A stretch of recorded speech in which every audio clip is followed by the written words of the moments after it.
Reka mbasuhuze mwe mwese mukunda The Mindfest TV, ariko reka mbanze mbabwire ko ku munsi w'ejo guhera isaa 5 uzaba uri kuri Killaman Empire, no kuvuga ngo My Heart 411 episode ya 281 izaba yagezeho saa 5 zuzuye, uzaba hari izaba yagezeho. Ariko hari urujijo rukiri muri iyi filime. Ese we waba uzi runo rujijo? Niba warakurikiranye My Heart kuva yatangira kugeza kuri ubu, kurikirana The Mindfest TV wumve uru rujijo rurimo. Ese we waba wari ubizi cyangwa se we wayitangiremo hagati harimo ibyo utazi? Niba waratangiranye nayo byandike muri comment umbwire ngo aha ngaha ibi bintu nibyo ndabizi neza, kuko hari bitarakemuka, hari bitarasobanuka. Hari kuri Natasha na Nana na Nyambo, hari ndetse kuri Mama Nyambo wirukanwe mu kazi kwa Yannick, ndetse hakaza nanone urukundo ruri hagati ya Bobo na Nana Nyambo Yannick. No kuvuga ngo umuntu bizi wenyine ni Bobo, ariko Yannick, Nyambo na Nana nta kintu bari bamenya nimba ari abavandimwe bari ya bose. Hari urukundo ruri hagati ya Natasha ndetse na Nana. Nana yirwa yoshya Natasha ngo azihorere ku muntu wamutwaye umugabo, ntago azi ko ari muri umunawe. Ni ikibazo. Natasha nawe ntabwo azi yuko umuntu wamutwaye umugabo ari muri umuna wa Nana. Uri kumva urujijano, ibyo bintu bizakemuka gihe kimwe abantu. Ikindi nanone kirimo nukwibaza, ese Mama Nyambo namara kumenya ko Yannick yari we umukoresha we bizagenda bite? Ese nta kantu kagatotsi kazaza mu rukundo rwa Nyambo na Yannick? Reka twitegereze turebe. Ese Nyambo we namara kumenya ko Natasha yahoze akundana na Yannick atarabimubwiye, abimwibwira imbona ngubone kandi nanamumuzi yuko ari umuntu uba ushaka ko ibintu byose ahita bimenya, nta kintu bizacura mw'abantu. Kwandikira muri comment tubwire wowe ibi bintu wari ubizi, uru rujijo wari uruzi? Ese uracyabitegereje mu matwi yawe, uracyategereje kuzabibona? Ngena ni isaha ndacyabitegereje, kandi ari naho mera mvuga ngo ibi nimara kujya hanze sha My Heart izahita iryoha imere neza cyane, ku buryo uzajya ukavuga ati noneho iyi ngiyi ni filime y'umwaka. Nababwiye ko ku munsi w'ejo guhera isaa 5 muzamuri kuri My Heart igice cya 411 ndetse episode ya 281. Ku munsi w'ejo nibwo muzamuri kukireba. Gusa nubwo ariko bizaba bimeze, ariko muri iyi filime haracyarimo akantu k'urujijo. Ese wowe nta kantu k'urujijo wabonye mutari wasobanukirwa? Ese nta kantu kari muri iyi My Heart waba wararebye kuva atangira kuyibona n'uyu munsi ukibaze se bizagenda biturimo twinshi? Reka nze nkwereke rero akambere ngiye nabonye, nkavuga ngo aka kantu sinzi igihe kazasobanukira, ariko nigasobanuka nkakabona nzabyishimira nyine tu. Nimbona kasobanutse nkabona nyine ndabibonye, mbonye uko bigenze, nzabyishimira. Kubera ngiye nkurikirana cyane My Heart, hari akantu nabonye kambere. Murabizi bijya gutangira Mama Yannick yakoraga muri Hebuza. Hebuza ni company ya Yannick. Murabizi bijya gutangira rero Mama Nyambo Mama Nyambo yakoraga muri Hebuza. Hebuza ni company ya Yannick. So Yannick ntabwo yarazi yuko Mama Nyambo yakoraga muri company yiwe. Ive niwe wari uzi Mama Nyambo, kuko urabizi Yannick mwakiragiye ntabwo yakonaga guhura n'abakozi cyane ngo agenda aganire nabo. Niyo mpamvu rero Mama Nyambo yirukanwe, ariko atazi ko akora muri company ya Yannick. Cyagiye rero urujijo rwajemo igihe Yannick yabaga yagiye kwa Mama Nyambo, twaramaze kumenya ko yakoraga muri company ye. Kuravuga gati se aramuzi, yaramumenye, ariko ntabwo yaramuzi mu by'ukuri. Gusa wabonaga yuko amaraso yadahura naye, yamona kamwirabuza cyane nyine, bitewe nuko nta nubwo Yannick nawe yarazi icyo bapfa. Yannick ntabwo yarazi ko yakoze muri company ye. Gusa na Mama Nyambo nawe ntabwo yarazi yuko yari boss we, kuko yaza kumenya yuko ari boss we ndakeka baramuregeye akamubwira nuko byagenze. Ahubwo haracyari mu rujijo, turakibaza ese Killaman aka kantu aho ni mwamwaragakuyemo muri My Heart? Wasanga wenda mwaribagiye yuko hano hari mu rujijo. Aka kantu nako kagomba gukemuka, kuko kari kageze kuri climax neza. Umuntu ariko ati ese biragenda bite? Ese biragenda bite Mama Nyambo namenya ko Yannick ari we wamukoreshaga, ari umukoresha we? Ese Yannick biragenda bite nabona namenya ko Mama Nyambo yakoraga? Ko twarayibonye tubona reaction yagize Yannick akimara kumenya ko Mama Nyambo yari umukozi iwe. Kandi muzi ukuntu Yannick yahoraga avuga ati nk'umuntu utinyuka akirukana umukecuru nkuriya kandi afite abana, afite urugo hahiri, ubwo ni kuko ni yarazi company yakoragamo. Waje kubona ibintu yakoranye na Yves, waje kubona amasezerano yahanye na Yves, biza kurangira nyine abyihoreye. Ariko ahangaha haracyari mu rujijo. Bwana Mr Killaman, aka kantu ugomba kukibuka ndabizi ko nawe udukurikiye kuri The Manifest TV aka kantu ugomba kukibuka, noneho nawe ukazakura abafana mu rujijo. Aka kantu mushaka ukuntu nyine muzakibuka, tuzarebe reaction numba warakize nyine numara gukira, tuzarebe reaction mama Nyamba azagira naba amaze kumenya kuko ko ari we wari umukoresha we. Ese bizagenda bite? Urwo n'urujijo rwa mbere rurimo. Ikindi wenda Nyambo we reaction azagira nihe namenya yuko mama we yakoraga muri company yanyu yarangiza akirukanwa, bizagenda bite? Ese Yves ntabwo utekereza ko Nyambo kubona umutima we woroshye, ntabwo watekereza ko Nyambo ashaka kuzahita agira akantu nyine ko kukwanga? Gusa ndabizi wenda Nyambo ntabwo yarenganya Yannick kuko Yannick ntabyo yarazi, nta nubwo yarazi yuko ariho yakoraga, ariko ndabizi neza yuko hazazamo akantu, ariko ndabizi neza ko Yannick wenda azamubabarira kuko wenda yabitayeho umuryango mw'icyo gihe arabafasha, wenda bazamubabarira, ariko nako kantu nyine karimo aho ngaho. Ari nako akunda kuvuga ngo amaraso y'umuntu ntakorana n'umuntu. Sha nari ndi muri company ariko sinari nabizi, ariko nahoraga mu Rwanda. Nuko nyine ako kantu turagategereje, tuzarebe uko reaction mama Nyambo azagira kuri Yannick, reaction Nyambo azagira kuri Yves, noneho nyine turebe na Yannick yarabimenye, turebe ese mu rukundo rwabo cyangwa ubushuti bafitanye ntabwo buzahita bugabanuka cyangwa buziyongera. Ahandi harimo rero akantu kurujijo tugitegereje, nuko umenya ese hagati ya Bobo na Yannick, ese Yannick namara kumenya yuko atereta ahantu hamwe na Bobo, Yannick azabyakira ate? Twabonye ko Bobo we yabimenye. Ese Nyambo namara kumenya ko Bobo uteretana na avindimwe n'umugabo we Yannick, Nyambo ye bizagenda bitaho ngaho? Iyo reaction nayo turayikeneye tumenye uko bizamera aho ngaho hagati ya Yannick na Bobo na Nyambo ndetse na Nana. Dutegereje kuzareba ese reaction ya hariya aho izaba imeze. Ese ntabwo bizaba biteye ubwoba wenda hakavamo abivumbura? Gusa twabonye ko umuntu umwe muri abo batatu mvuze bizwi n'umuntu umwe, bizwi na Bobo wenyine, yewe Nana nubwe ntabyo azi, gusa na badevu barabizi, ariko Nana ntabyo azi. Yves arabizi, Yves ashobora kuba abiziho ariko ntabwo yigeze abiha umwanya ngo abitekerezeho. Ariko dutegereje nyine kuzareba uko bizagenda hagati ya Yannick na Nyambo na Nana. Murabizi n'ukuntu Nana yakomezaga arwanya Yannick, turategereje nawe tuzarebe ese bizaba bimeze bite koko. Urwo rujijo narwo dushaka ko ruvamo, tukamenya nyine ukuntu bizaba bimeze, tukamenya uburyo reaction zizaza hagati yabo. Ibi nyine ni bya bintu bishaka kuzaza ari kidobya, bikaza bituma nyine ya filime igira ute igenda ivamo icika intege, abantu benshi barambirwa bavuga ati mana yanjye nimba nuza yanganye na runaka, noneho bizagenda bite namara kubimenya. Urwo n'urujijo tugitegereje nanone. Tukiri hano nyine kuri Bobo, Yannick, Nyambo ndetse na Nana. Ahangaha noneho tuzareba ese Jojo urera abana bazabyakira, ese bizaba byiza cyangwa bizaba bibi? Naye watwandikira muri comment ukatubwira. Urwo n'urujijo rwa kabiri. Noneho reka tuze ku rundi rujijo rurimo. Urundi rujijo rero n'urujijo ruri hagati ya Nyambo na Natasha. Nyambo na Natasha, ese Nyambo namenya yuko Natasha yateretanaga na Yannick bizagenda bite? Nyambo ntabwo azahita yivumbura? Ese Nyambo namara kumenya yuko Natasha ari we nshuti ya Yannick bakundanye kuva kera, Nyambo kwa kundi yigira umutima mwiza nazavuga tubwo ninjye babiciye ngo ibiki n'ibiki yivumbure? Aha naho haracyari muri je nyine kuzamenya uko Natasha na Nyambo bizagera.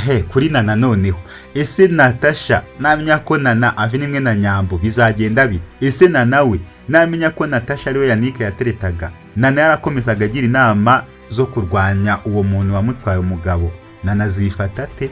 Azatekereza ate? Aziyumva ate? Azibona ate? N'urujijo rukirimo nanone. Tukibaza tuti ese bizagenda neza bahure? Ese bazahura koko cyangwa biracyagorana? Icyo ni kimwe n'abari kwibaza, nibaza ese bazahura cyangwa ntabwo bazahura? Ese Natasha azabimenya? Ese azabimenyera? Gusa njye ndasaba Natasha najya kumenya yuko Nyambo avinimwe na Nana, nazabimenyere kwa Nana, ahubwo wenda azabimenyera ahandi hantu, kuko hari bishobora kuhinduka bibi, bishaka gufatwa nabi, azabimenyera ahandi hantu kuko byaba ari bibi. Ariko ubwo narwo ruracyari urujijo rurimo, urujijo rwa Natasha na Nana. Ese umubano wa Nana na Natasha uzakomeza? Ese umubano wa Nyambo na Yannick uzakomeza? Ese Natasha namara kumenya yuko Nyambo ari we mukeba we, ntabwo hazazamo ikintu cyo guhigana. Ese Yannick we nta ngaruka bizamugiraho? Yani uzabwiza ukuri Nyambo, ubanze umubwire yuko ari umukobwa wagukundaga ariko utamukunda, nibura ubanze uyimubwire.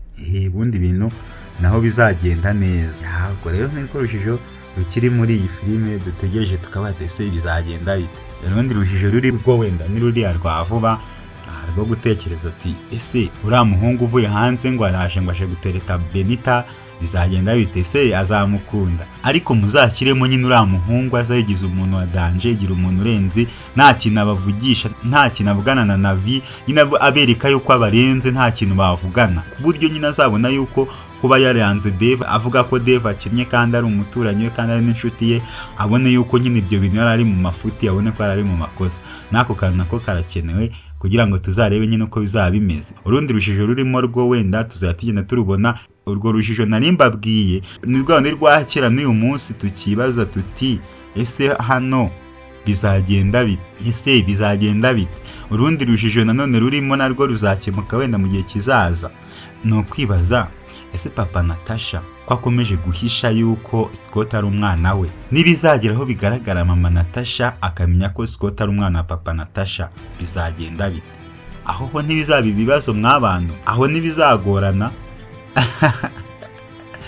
aho ho ntibizagorana. Urwo narwo ni urundi Urujijo rurimo nyine na n'uyu munsi tukibaza, ariko ho biracyagenda. Ikindi kintu mutatweretse neza cyaje muri rimwe gusa gihita kigenda n'uyu munsi n'icyagaruka, ni wa muntu waje gucumbika kwa mama Yannick. Uriya muntu amubwira yuko azakena, azaba umukene bamwimye icumbi. Ese mu by'ukuri uriya muntu ntabwo yaba ari umuntu nyine w'umuteramwako cyangwa se ari umuntu nyine w'umuhanuzi, ibyo yahanuye bikaba ari byo koko? Ese mu gukena kwa mama Natasha na papa Natasha ntabwo uriya muntu ashobora kuba yarabiteye, yaragiye yakabahanurira akababwira ko bazakena bakabigira imikino bikarangira nabo bakennye? Ntabwo mwamutweretse uriya muntu neza ngo mutubwire ese uriya muntu ubundi ni muntu ki? Ese ibyo avuga nibyo? Ese nize facts zerekana ko ibyo avuga ari byo? Ese ubutangira nta bantu bakinnye muri iyi filime byagizweho ingaruka bitewe n'uriya muntu wenda ko yaje akagira ikintu ababwira? Ese niba ari byo ntabwo mwatugaragariza nk'ahantu wenda mama Natasha ari kubibwira mama Yannick amubwira ati rero Suzi bati hari umuntu waje wanjye arambwira ngo nzakena, ariko ndamufeka ndabatesha ubukene twe ntabwo iwacu bwigezeho, nta nubwo twize tuvuka mu bukene, wenda akabimubwira gutyo. Noneho mama Natasha agahita amuha ubuhamya akamubwira ati uriya muntu nanjye imbere yuko njya gukena yaje kundeba. Aho ngaho niho byihita bikangura mama Yannick, noneho agatangira agashaka wa muntu, akamushaka akabona yuko ibintu byose bishobora guhinduka, kandi akamushaka atari bumubone, bikazanarangira nyine na bwa bukene bumugezeho. Ni ibyo ngibyo gusa abantu benshi bagiye basaba iyi filime ubukene nibuzamo. Abantu benshi bagiye bisaba bavuga ati umuryango wo kwa mama Yannick niba haza kuzamo ubukene muzabareke bakire, wenda nyina bibe baratandukanye cyangwa byaragenze bite. Gusa ntabwo nabibonye neza, ahubwo ni ikintu nshaka nubwo mwagiye mubidusaba, mba numva nyine wenda ukuntu twabikora niyo bakina ariko bakazongera bagakira, ariko bagakira biturutse kuri Yannick, noneho bose bakazajya bamukunda. Murabizi na bariya bana hari igihe baboheje nabo baramwiyangisha, ariko biramutse bigenze gutyo bagakena, Yannick akazabazamura bose akabateza imbere, umuryango ukongera ugakira, noneho bamuha agaciro bakabona yuko nyine ari umuntu ubakunda, ubafitiye urukundo, wa muntu nyine utayita ku bintu ngo yite ngo iki n'iki, noneho bakamukunda bamukunze. Ikindi noneho biriya bintu Imana izamfashe nibajya gukena wenda bagiye no kubigurisha, bizagurwe na Yannick kandi bigure mu bwenge, cyangwa bigurwe n'undi muntu w'inshuti ye Yannick azamusubiza. Ariko bizagende bityo nyine tu. Reka mbasuhuze mwese mukunda The Manifest TV, mwese mwakoze subscribe ndetse hari n'abandi batari bayikora. Nkubwira ko iyi ngiyi ari ya channel iguha amakuru menshi cyane ajyanye na My Heart. Nkuko mubizi iyi ni film iri gukundwa n'abantu benshi cyane, ingeri zose, baba bagabo baba bagore baba bana, bose bamaze gukunda My Heart. Rero reka mbabwire mbarimo agatima, ndetse nabumvishe ko iki gice mwari mutegereje ni igice cya 411 episode ya 281. Rero nabonye benshi batwandikira muri SMS batubwira ko bakeneye iyi part, abandi bakaduhamagara, abandi bagaca inbox, abandi bakatwandikira kuri email bavuga yuko bakeneye iyi part, bavuga ko bakeneye My Heart 411 episode ya 281. Reka mbabwire yuko rero iki gice kizasohoka ku munsi w'ejo guhera saa 5 musabe muri kuri YouTube bimeze neza cyane. Update mbahaye nuko bizaba bimeze neza cyane ndetse muzaboneraho kubona byinshi. Ndabizi neza rero muri benshi mutegereje iki gice, ariko ku munsi w'ejo nyine bizaba bimeze neza cyane. Bizaba bimeze neza cyane, ibintu byinshi muzagenda mubona yuko bimwe bizagenda bihindukamo, ndetse muzanishimira iyi episode kuko mwatwandikiye muri benshi. Abantu rero mwese mudukunda mudukurikira, reka mbabwire ati wowe niba ushaka kumenya amakuru, niba ushaka kujya umenya more information zijyanye na My Heart, banza ukore subscribe, ubundi bwo ibintu bigende neza cyane. Numara gukora subscribe wibuke gukanda kunzogera kugira ngo amakuru yose tuzatuguha ujye tuyabona neza bitakugoye. Ikindi kandi hari igihe mujya mubibona, hari igihe My Heart gitinda, mu gihe yatinze murabizi neza yuko ahangaha niho tuba dufite amakuru tukubwira uko byagenze, tuba dufite amakuru tukubwira n'ibiki bigiye gukurikira. Aha murabizi tugomba kujya tukubwira analyze za My Heart nkuko mubizi byatangiye. Wenda bijya gutangira ntabwo twabagejejeho more information, ariko ubu ngubu no kuvuga ngo no kugira dukurikirana buri kimwe cyose kiri kwa muri My Heart kugira ngo tubone uko tukugezaho more information. So murabizi mbere bigitangiraho ntabwo twari kubona uko dutangira nayo ngo tuze tubabwira information, twaje kubitekerezaho nyuma. Tutekereza ko mugiye muba murangije kureba iyi episode mwajya muhita munyarukira kuri The Manifest TV, ubundi mukareba analysis n'iki kigiye kurikira, n'iki mutekereza gishobora kuzagarukamo, ese n'iki mutekereza gishobora kuzahinduka muri My Heart. So mbere nyine igitangira yatangiye nyine ahantu byaryoshye nyine igitangira. Murabizi byatangiye kuri episode ya mbere igitangira. Rero Nyambo ahura na Yannick, murabizi ubwo Nyambo yari yigiriye kwifatira irindazi ku mucuruzi, abakubitanye na Yannick mu muhanda musitaraho kuko atabonaga. Yannick ati iki kintu ko kisitaye. Yannick rero ubwo ngubwo ni naho yaravuze nabi icyo gihe. Garangije Nyambo aramubwira ati ntabwo mbona. Yannick yumva biramubabaje, ahita amwishimira avuga ati mana yanjye ntabona, tugiye hese? Aramubaza ati ngiye kugura irindazi. Yves wafatiyeho, ahita atangira afatiraho gutyo. Rero aramubaza ati nguherekeze se? Ati nta kibazo. Aramuherekeza kandi Nyambo nazambabazi se ati wampaye imbabazi wambabariye ko nari nkoza amakosa. Ubwo nyine birangira gutya amuherekeje, baragendana barajyana bagera ku iduka, amugurira amandazi kandi aragiye kugura rimwe, aramuzana amugeza mu rugo.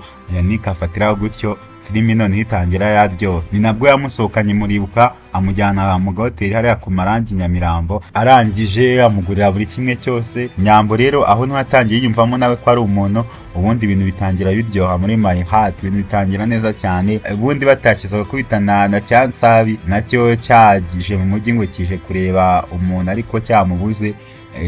Kiri kujya gihura n'umuntu wese kimaza ngo naru nakamboni, bahita bakubitana gutyo. Rero ubwo ngubwo ni gutyo filime yatangiye. Ubwo Yannick amugurira ibiryo kuko nta mafaranga yari afite, bari bamuciye menshi.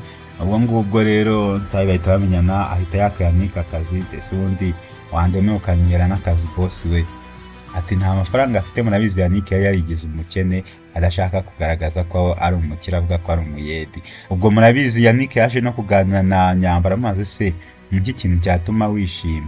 Ati kereka mbonye umuntu uzajya usetsa, muzajya dusekana twishimana. Yannick ageze hepfo aratekereza, atacyakiye igihungu cyane nsakazwa akagiye ko nabonye kizi kuvuga, urani cyajya kimuseka. Ahita ahamagara Dr. Nsabi kuko na Nsabi yari yamwatsa akazi, ahita amuhamagara ati shangwe no nkubwire, ahita amujyana atyo. Rero filime rero itangira iryoha gutyo, naho ibintu byatangiriye. Rero ubu ngubu mbabwira ngo mutegereze My Heart 411 episode 281 ku munsi w'ejo. Bizaba bimeze neza cyane, kandi nkusaba kubanza ugakora subscribe kuri The Manifest TV niba ushaka ko ibintu bigenda neza cyane, kuko ndabizi neza ko ku munsi w'ejo ibintu bizatangira bimeze neza. Ikimara kurangira duhita dukora analyze yako kanya. Ikimara kurangira tukubwira ati ahangaha byagenze bitya, ariko ubutabiza bimeze bitya. Ikimara kurangira tukubwira ngo ahangaha hari ikintu cyabuzemo, ariko ubutakiza kimeze gutya. Nawe muri comment utubwira ati ahangaha hakajemo iki nicyo kiri kubura. Ni ibyo ngibyo nyine dushaka yuko bikorwa neza cyane. Gusa na mbere mwari mwatubwiye ko hari abandi bakinnyi mushakamo, ariko nimba hari n'undi mukinnyi wumva uri interested uvuga ko nawe ashobora kuza muri my heart, nawe watwandikira muri comment ukatubwira ati uyu mukinnyi runaka nawe aramutse aje muri my heart byagenda neza. So nibyo ngibyo rero njyewe ndabakunda kandi ndanabashimira, nkwibutsa ati banza ukore subscribe, ukore share, ukore like, ushyiraho comment kugira ngo ibintu bigende neza cyane, noneho hatangire hashye. So nge rero nk'isanzwe ni Justin Mind, the big one. Ngewe nkaba ndi umwe mu bantu nyine bohereza advice z'iyi comedy. Reka mbashimire mwese kandi mbabwira yuko mbakunda mwese aho muri hose. Rero icyo kintu mukitaho cyo gukora subscribe kugira ngo amakuru cyangwa se analysis zimeze neza zigeze kugeraho ku gihe. Ciao.